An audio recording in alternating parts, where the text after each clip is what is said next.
我上次当实习生都已经是40年前的事了，今天iHerb把我抓来美国当实习生，我真的可以吗？哇，这里也太大了吧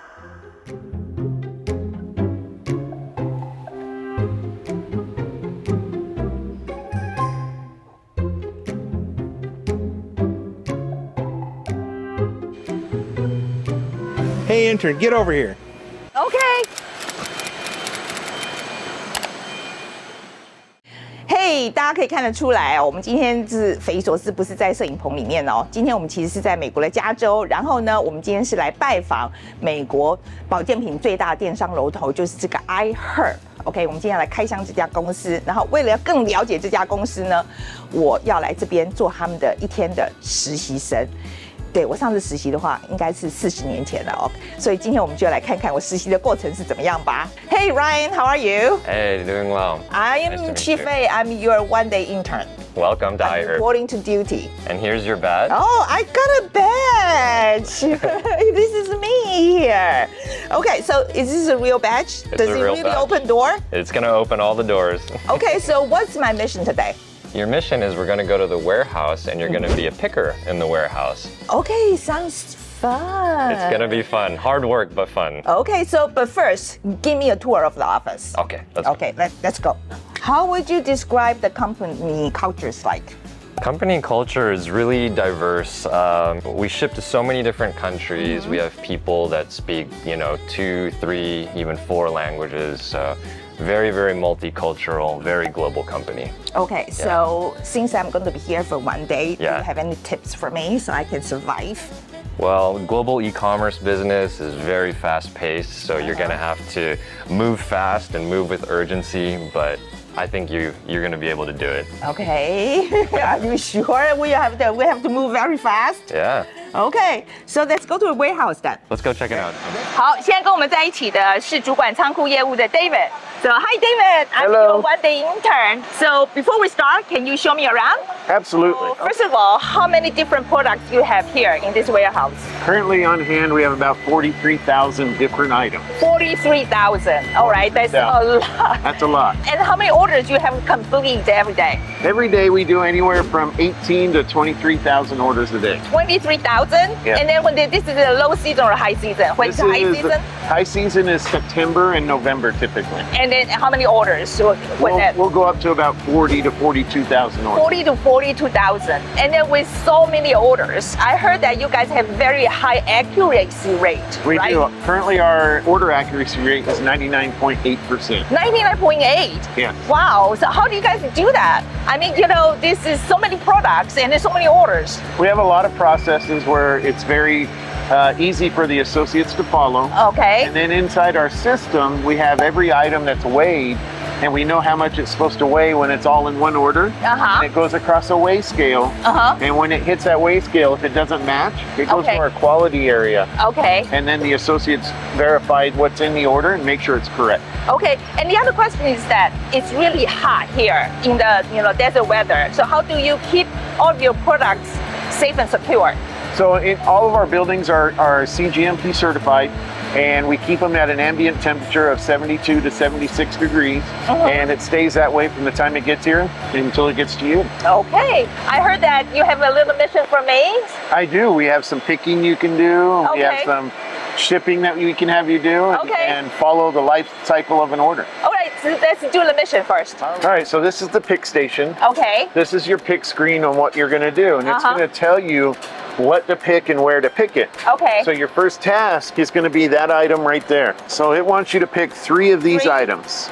Okay, 3 of these items. Yes. 1, 2, 3. And then Then you bring it back over here. uh-huh. You verify that's the right item. Then barcode here? that. Now Okay, it's telling you 3. to put 1 of them in here and 2 in that 2 box down there. in that box. So now you then hit the button. Hit the button. Now it's telling you you're done. Push it out Okay, push and hit the out. button again. 除了我们刚刚看到人工拣货之外，这里也有像这样，大家看到这个不停上上下下的这个箱子呢，其实就是全部是用机器人在做拣货的部分。This is our taping process. Okay. We take our dunnage, Uh-huh. fill up the void space inside the box, All right. close the small laps first, Okay. put it under the machine, Uh-huh. and the machine does the rest. OK， 应该是不会夹到手啦。So this is step 3, where the order actually gets the shipping label. OK， And it's going to go to whatever country or whatever carrier after the order is completely done downstairs. OK， 那个箱子的条码经过这个机器的时候呢，然后它就会把讯息送到这个机器来，然后这个机器就会知道它要运的这个运送的条码是什么，然后就贴在箱子上面，然后可以讲84种。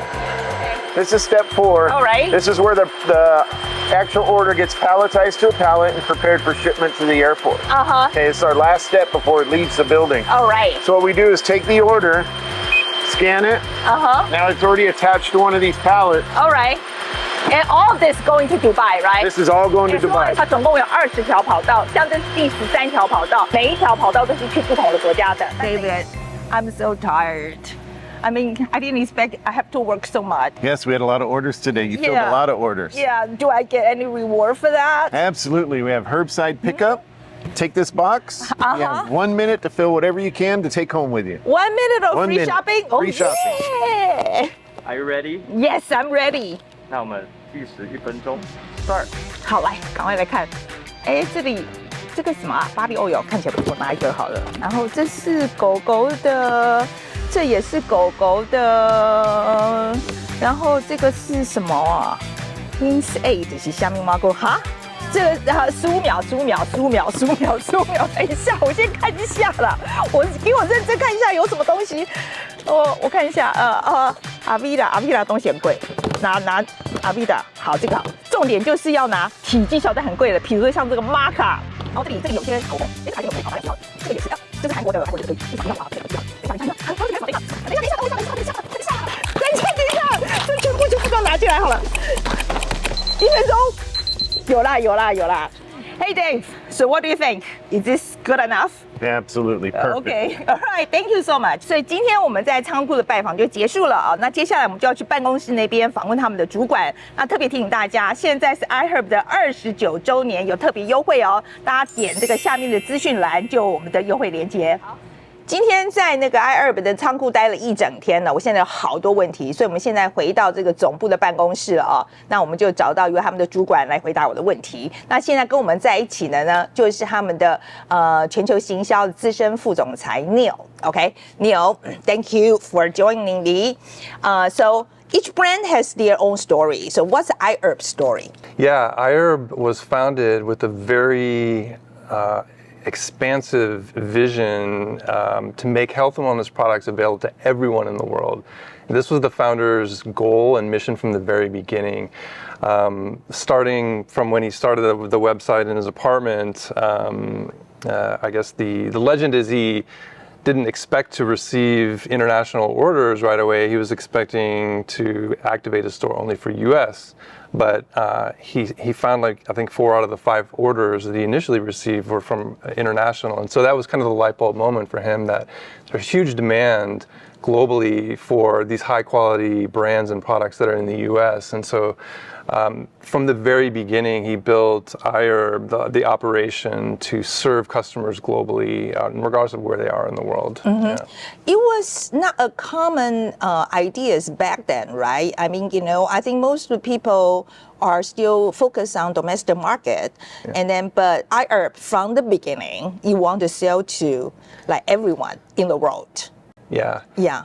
Absolutely. The U.S. market is so large, and when you start a company here, the market is large enough for you to build a huge business just in the U.S. So it was a very forward-thinking, futuristic vision that he had, and the internet was so, I guess, nascent, and it was really in the very beginning stages. No one had any idea how it was going to evolve. And then I heard that iHerb really take off, within like 5-6 years time. It really grow a lot in the past 5-6 years. So what did iHerb do right, you think? Yeah, I think we were doing a lot of things right to be able to take advantage of this huge interest that was kind of driven when COVID started in 2020. So there was a huge spike in interest globally, everyone around the world, obviously, because it was a global phenomenon of health and wellness and how supplements could help boost immunity with COVID. And so, like I said, our operation was built to be able to to scale to this type of surge in demand. We saw the surge in demand in the U.S., in Asia Pacific as well, and so we were able to meet this demand better than almost any other company, and it's sustained. It wasn't a temporary thing. So this concern about boosting your immunity and wellness has continued all the way through. But this concept of health and wellness has evolved. So it's not just about what you ingest into your body, but it's what you put on your body as well. And so that's where we've expanded into categories like personal care, beauty, sports nutrition, and even pets. Pets are sometimes like family members, and they have the similar health concerns, and there's supplements for pets as well. Yeah. So when I'm a customer myself, okay, before I take on this project, I'm already buying from iHerb, okay, it's true, which is true. So my impression about iHerb is kind of like very trustworthy. Yeah. The kind of feeling, like I buy from you guys, I know it has certain quality. So I like to know, how do you do, because you guys have a lot of products. It's like, I think it's more than 50,000 products, right? Yeah. So how do you do the quality control and then to gain the customer's trust? Once we decide to, bring in brands, there's a very thorough vetting process that our merchandising team goes through to ensure that it's meeting the quality standards that we set for any brand that we carry in terms of testing as well before we offer it to customers. All the brands that you bring in, you guys would do the test. So we don't do the test for our third-party brands. They do their own testing. Okay. So that's part of the intake process is reviewing their own quality control and testing. And for our private label brands, we do our own third-party testing as well, which is available on product page in the form of our iTested program. Okay. So you can see the testing results. Yeah, I believe that the third-party testing, I think it's called iTested, right? Yeah. It's very costly. Yeah. Why you guys insist on doing this? This is important to customers. When you're ingesting and swallowing something in your body, you want to make sure it's free of heavy metals or contamination, or that simply the advertised ingredient and the quantity of it is actually true. We've seen issues even here in the U.S. with supplement brands, smaller ones that are just outright counterfeit, right? They're advertising, say, 50 milligrams of, CoQ10, and testing shows there's 0. So this is a big issue that goes back to trust, not only in the U.S. but globally, and why they trust iHerb, because we simply won't carry brands if we don't trust the sourcing and the quality. But the other thing is about variety that I noticed about iHerb, okay? Because there are certain products I just cannot find it anywhere else. Yeah. So how do you guys do that? From a marketer perspective, I'd love to see us have not 50,000 but 500,000, right? Because really the more the merrier. Yeah, but operationally it's tough, right? And it's tough to compete against the large marketplaces like Amazon and the Asia Pacific marketplaces because because they're a marketplace and they leverage smaller sellers to boost the size of their inventory. We have to be more curated, and this just goes back into understanding where the customer demand is. What's complementary to the supplements that they're taking in, and then what makes sense for us from a grocery category perspective, and then beauty and personal care as well. Because again, there's ingredients like collagen. You can swallow collagen. It's an ingredient that you in cosmetics, and same with vitamin C as well. So there's a lot of synergy between the supplement categories and the other categories, and that drives a lot of the decision making, I think, on how deeply we expand into our other categories. But you talk about you guys specialize in curation, right? Because that's how you differentiate from your competitors. Yeah. I'd like to know more about this. How do you do this curation? What's the selection process?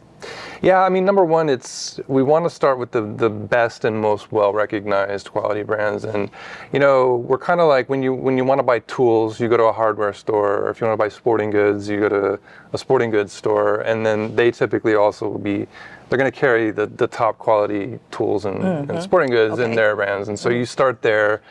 and then where customer demand is, and how we can add complementary products across different categories and within supplements. And then it's also keeping up with trends. I mean, there's a lot of innovation happening in the supplement space with different forms. I mean, liquid, powder, gummies are really popular as well. So we're also just keeping up with at the cutting edge of where the innovation is going in supplements and in our category. Okay, so how come iHerb never consider offline shopping?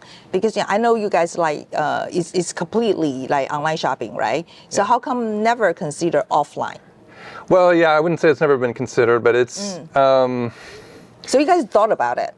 For sure. Okay, you guys thought about it. Going back 29 years, the foundation was built to serve customers digitally in cross-border with this platform, and we just feel like there's so much more opportunity to grow within this core strength that it's at this point would be a distraction, but never off the table completely, but not anything that's being considered right now. Okay.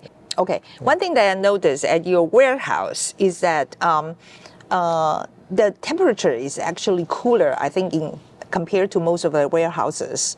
Yeah. Why is that? Because I think I even saw a really big refrigerator, like a cooler kind of thing. Yeah. So why do you guys have that? Yeah, and that goes back into the trust on storage of these products, right? So the minute they come in, they're in all of our FCs globally, including all the ones here in the US, are climate controlled. You probably saw it's so clean you could eat off the floor there as well. And that's really important just to preserve the freshness of the product.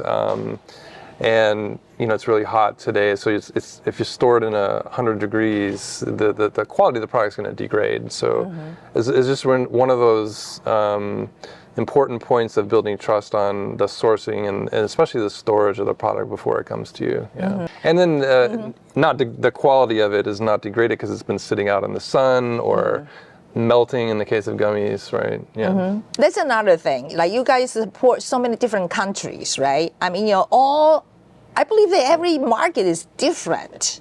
Yeah. So how do you make your service standard when you are serving so many different countries? When I'm in United States, I take Uber, and then when I'm in Mexico City, I take Uber. The experience is identical. It's very similar.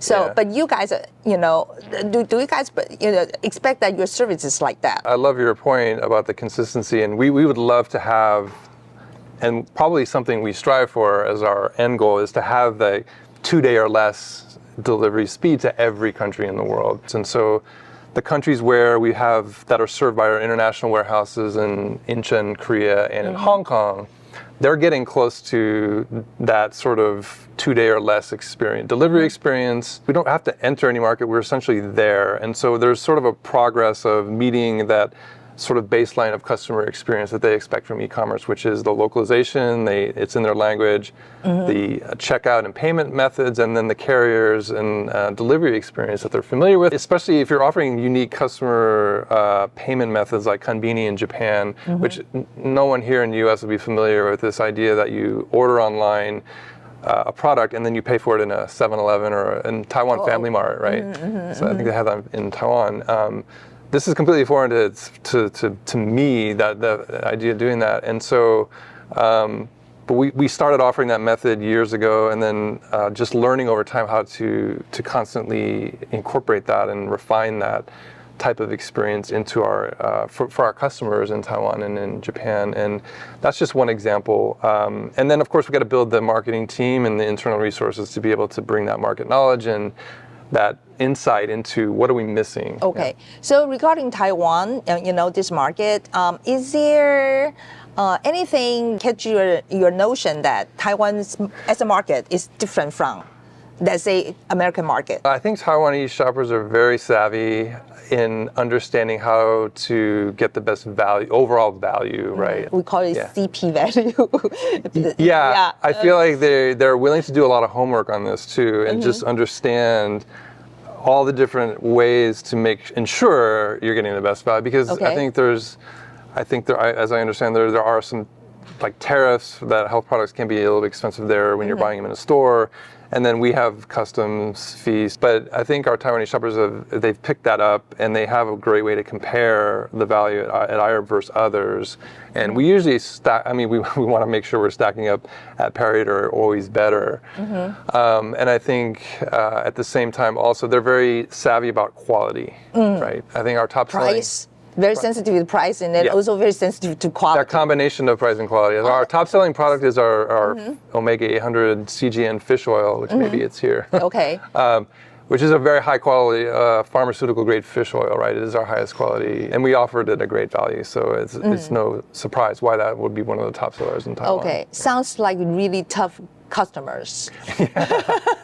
Absolutely, yeah. We can't rest on our laurels at any time, yeah. Okay. Yeah. Are there any products that sells especially well in Taiwan and that surprises you? Yeah, there's a few surprises, and it could be because of the season right now being in the summer. So I think in our personal care category, the top seller is a deodorant. Deodorant? Yeah, it's Seriously? a natural mineral-based deodorant. Yeah. So I would never guess that. I had never buy any deodorant myself. Yeah. Yeah. So one of the best-selling product in Taiwan is deodorant. Yes. Wow, interesting. So men are buying that or women are buying that? Yeah, it's not gender-specific deodorant, so it's for either men or women. Yeah. So I assume both. Yeah. Okay. Is Taiwan the only market that sells really, deodorant? How does deodorant selling in, let's say, Japan? Yeah, not as the number one or one of the top, right? Okay. So there is some, but yeah. Why is that? Do we stink or something? Well, again, I assume it's summertime, it's hot, it's humid, you're sweating a lot, I think. Because there's also a supplement related to electrolytes that is in the top 10 right now, which is replenishing what you lose when you sweat a lot. Okay. Right? So, yeah. So are there any other products that sells especially well in Taiwan, except the deodorant? Yeah, it's very interesting for me. Yeah, that was the surprise one. But other than that, the fish oil has been always a strong seller. Fish oil. Yeah. Fish oil, probiotics. Probiotics. And then more recently, like creatine is very popular. Okay. Creatine, people are seeing it not just as something you take when you're working out and for fitness, but also there's a lot of studies on the cognitive benefits of creatine. It's a really well-researched product. And then magnesium as well, globally, is a very popular product right now, and one of our top sellers and growth drivers in Taiwan. Yeah. Okay. So we talk about the growth story about iHerb, right? Can we talk about what's the biggest stumbles that you guys have experienced in the past few years? Yeah, when you're serving so many markets, there can be a lot of surprises, right? And the biggest one for us, as it was with a lot of companies, was back in 2022 with the Russia invasion of Ukraine. So it was a significant portion of our business, and we shut it off literally overnight. So why you have to shut it off overnight? Well, it had to do with the sanctions and all of those things, right. And we just weren't even able to accept orders and payment methods anymore because of the sanctions and the complexities, and we had to play it safe from that perspective, and we pulled out. And then, like a lot of companies, we thought, okay, maybe it'll be a few months or 6 months and this is going to be over, but here we are 3-4 years later. So it never recovered. No, we still don't serve direct business in Russia. Because the sanction is still there. Yeah. Yeah. Oh, okay. Yeah. So we had to sort of rethink the allocation of our resources, marketing resources, the operations, the warehousing. So, but it was a good learning experience for us as well as a business to be able to be very adaptable to some of these things that happen. Even what happened in Israel with and we serve Middle East, we serve Israel. We see disruptions sometimes with air flights, which our product is usually can be cargo on flights. So we see disruptions now and then. But like I said, we have 29 years of optimizing and refining and being able to adapt to some of these, a lot of these hiccups and disruptions globally. And then, so where do you see e-commerce industry going, let's say in 10 years? What's your prediction? What's the trend going to be? Yeah, that's a great question. Obviously AI is a huge, a very hot topic right now. And I think where some of the winners or the people that are going to get ahead in the race are going to be those e-commerce companies that are able to adopt AI into their processes, their org, not from the operational part of it to the marketing part of it, to every part of it, really. I mean, we've really been internally thinking of ways how we can leverage AI to, even help the customer experience, right, and deliver a more personalized experience, have them be able to interact, say, with a shopping assistant and answer questions in real time, and lead them through that customer experience. So it's hard to know where that's going to go, that combination of AI and e-commerce, but I think what the point is that the companies that are able to sort of merge that in the most effective way are going to be the ones that get ahead. Okay, so this is the tradition of our program. Okay, so if there's like one sentence or one concept you wish the audience could bring back today, so what do you think it would be? It's trust. We want people to think of, when they're thinking about buying products in this category, we're the specialty store, the number one specialty store in this category in the world, right? You can trust the sourcing, you can trust the freshness, things like publishing the expiration date of the product on all of our product pages, 50 million plus customer reviews that sort of build that trust on what other people's experience with these products are. And again, all of that social proof in the content from influencers, people like yourself as well, is really important to build that trust. But again, we feel like we're the one-stop shop for anyone that's thinking of buying products in this space, not just the first time, but for themselves, for their family, and then also recommending to their friends as well. Thank you very much. Thank you. You're very good at what you do. Oh, really? Thank you so much. Thank you. Yeah. I did my homework.